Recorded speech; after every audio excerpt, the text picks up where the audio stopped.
Stop scrolling. Because this isn't about people like you. This is about you. You wake up early, every day. You work longer hours than you used to. You answer emails at night. You stay available on weekends. You're more productive than ever before. And yet, every year, something feels off. Your paycheck arrives, but it disappears faster. Rent takes more of it. Groceries take more of it. Bills take more of it. Saving feels harder. Stability feels fragile. And eventually, a question shows up in your head. Why does it feel like I'm working harder, but getting poorer? Most people assume the answer is personal. They think they made bad choices. They didn't hustle enough. They didn't invest early enough. They didn't manage money well enough.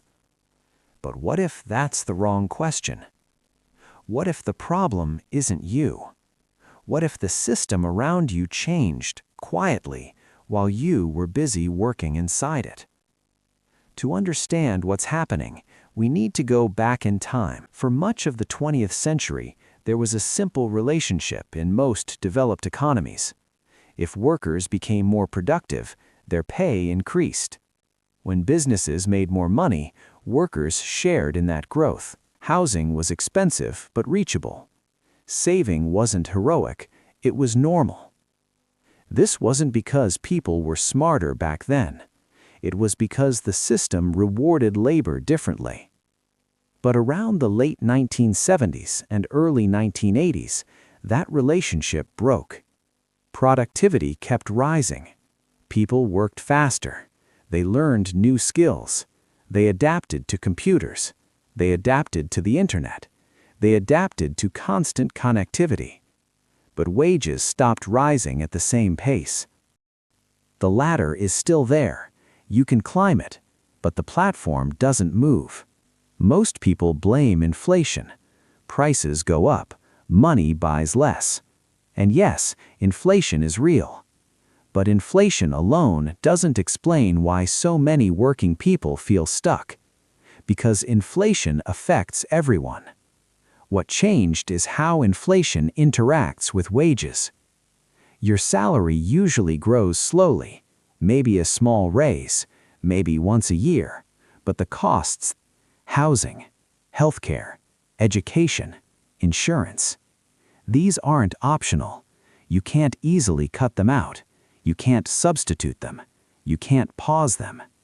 Even small increases hurt because they stack on top of each other. So the real question becomes this: if workers are producing more value than ever before, where is that value going? It isn't going to wages. It's flowing somewhere else. Over the past few decades, the economy quietly shifted its focus from labor to assets. Assets are things like stocks, real estate, and financial instruments. When growth flows into assets instead of wages, inequality widens automatically. This isn't a conspiracy. It's a structural outcome. As economies became more financialized, businesses learned new priorities. It became easier to boost profits by raising prices than by increasing pay. It became more attractive to reward shareholders than workers. It became more efficient to invest in financial engineering than long-term wage growth. So, companies did what the system rewarded. Profits increased, but wages lagged behind. Now look at your own life again. You're not lazy. You're more skilled than previous generations were at your age. You manage more complexity. You switch tasks constantly. You respond faster. You produce more. But your margin for error is smaller.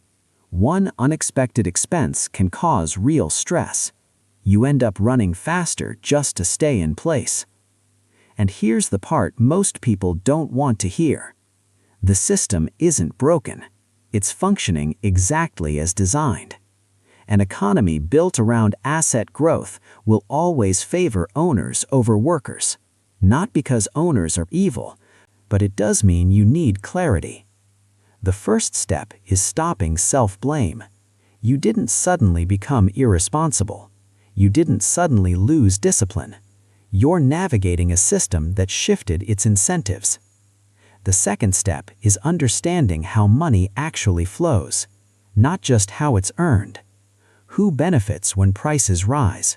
Who benefits when assets inflate? Who benefits when wages stagnate? Once you understand that, the confusion fades. You stop thinking, "What's wrong with me?" and you start asking better questions. What does this system reward? What does it punish? Once you see the rules clearly, you stop feeling lost. If this already sounds uncomfortably accurate, hit like. Not for me. For the algorithm to show you less noise and more reality. If you want more videos that don't sugarcoat money and actually tell you what matters, subscribe now. Most advice keeps you busy. This keeps you free. Because understanding the system is the first step to escaping its traps.